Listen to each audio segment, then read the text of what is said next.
Il existe pas mal de définitions de la créativité, autant qu'il y a d'auteurs qui peuvent la traiter. Je dirais qu'on peut la définir comme étant la capacité à produire des solutions nouvelles ou originales au départ d'un problème bien défini. En ce qui concerne la créativité, lorsque l'on veut mettre les étudiants en recherche active, ce que on leur propose avant de se lancer vraiment dans la formation, c'est de casser la glace, c'est-à-dire de réaliser un échauffement neuronal, allons-nous dire, ce qui va leur permettre de dégager un maximum de créativité. Alors, ici, l'activité des papillons, ça pourrait être autre chose, évidemment, ça pourrait être une recherche de mots, d'une suite de mots, etc. Ici, M. Delay nous avait proposé que chaque étudiant crée un papillon et y associe une citation. Donc, les étudiants ont présenté leur papillon et la citation auquel ils tiennent par rapport à leur formation de futurs instituteurs. Alors, Wordle, c'est un logiciel qu'on trouve sur Internet qui est gratuit. Et en fait, c'est un créateur de nuages de mots, un émulateur de nuages de mots. Alors, c'est un petit programme qui permet d'avoir une approche visuelle des représentations mentales d'un groupe, par exemple, surtout d'un groupe.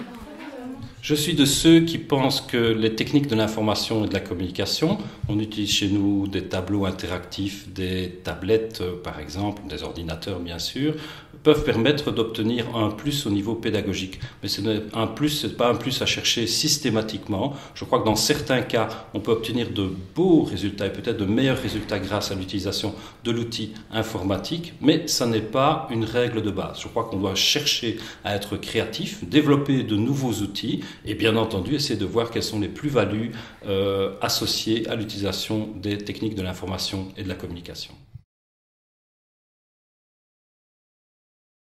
Donc on met les étudiants dans 4 situations différentes dans lesquelles ils ont des chapeaux différents. Donc le chapeau de l'explorateur d'abord où ils vont collecter des données. Ensuite le chapeau de l'artiste où ils vont essayer de partir dans plusieurs sens différents pour imaginer des situations à partir des données récoltées.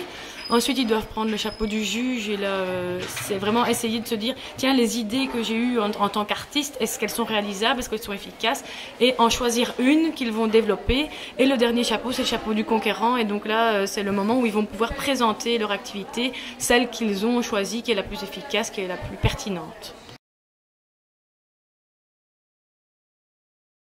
Alors nous, on a choisi l'école de la gare parce qu'en fait, ce serait une école où ils pourraient voyager en permanence. Ils pourraient s'arrêter à plusieurs endroits pour visiter des bibliothèques, la forêt, la campagne. Donc ils pourraient s'arrêter à volonté et profiter un maximum de l'espace qu'il y a autour d'eux. Ils pourraient aussi ramener un certain bagage, donc du matériel, des outils qui leur permettraient d'apprendre des choses dans ces différents lieux. Ce serait aussi une école qui est très organisée, donc chaque wagon serait un coin bien spécifique comme le coin peinture, le labo scientifique où ils pourraient vraiment apprendre différentes choses. Et alors les enfants ne seraient jamais tout seuls parce que le train c'est plus convivial, on est par petites banquettes de 4, de 2 et donc ce serait une école où ils apprennent vraiment plein de choses tout en voyageant. Le but, c'était vraiment qu'ils puissent sortir de ce qu'ils connaissent pour faire une école la plus idéale possible, en sachant qu'ils avaient des contraintes, comme par exemple l'absence d'électricité, l'absence de professeurs en présentiel, l'absence d'environnement, ou la présence de parents à l'école, etc. Donc le but, c'était vraiment qu'ils puissent prendre en compte ces contraintes-là pour créer une école.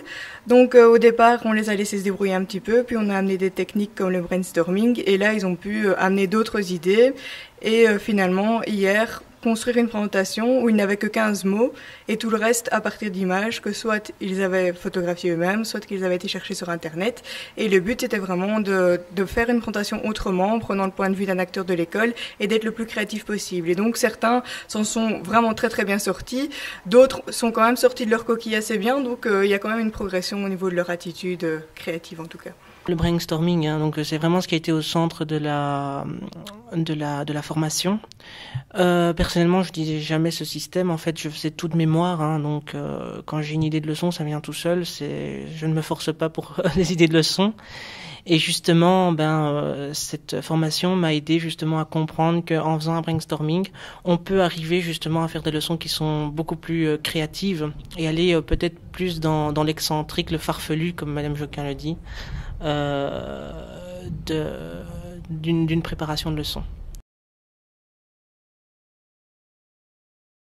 Alors généralement, certains aussi partent de ce qui est existant pour l'extérieur. Et puis par exemple, donc on a la façade de notre école pour l'extérieur.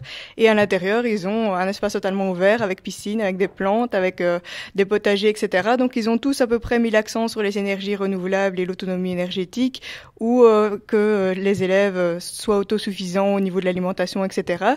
Ils ont mis en place plein de pédagogies au niveau technologique, comme par exemple les profs qui n'étaient pas présents en présentiel donnaient cours à distance. Il y avait notamment des systèmes de sécurité par les empreintes, etc.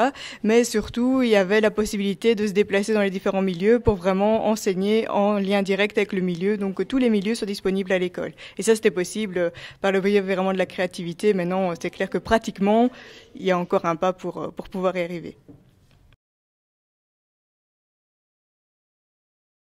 Le métier d'instituteur, c'est un métier avant tout où, il faut laisser passer sa créativité à travers les enfants, parce que les enfants ont besoin de ça, sont des véritables récepteurs. Et je considère, en tant qu'enseignant, que je ne dois pas avoir peur, de me rendre ridicule ou quoi que ce soit. Le ridicule ne tue personne. Donc justement, c'est quelque chose que j'ai tenu à faire. Hein. Donc mes collègues m'ont dit oui, ce serait bien de mettre des déguisements. Et moi j'ai insisté là-dessus. J'ai dit oui, pourquoi pas. Et comme j'ai fait du théâtre aussi, ça m'aide à justement libérer cette créativité qui est en moi. Et j'adore ce genre d'activité. Donc il y a 3 implantations dans la catégorie pédagogique, l'implantation de Morlanlouet, l'implantation de Marcinelle et l'implantation de Mons. Toutes 3 accueillent la formation des institutrices et des instituteurs primaires. Alors l'idée était de faire une inauguration dans le local qui serait le plus rapidement équipé, et nous avons choisi, sagement je pense, de travailler sur le local montois.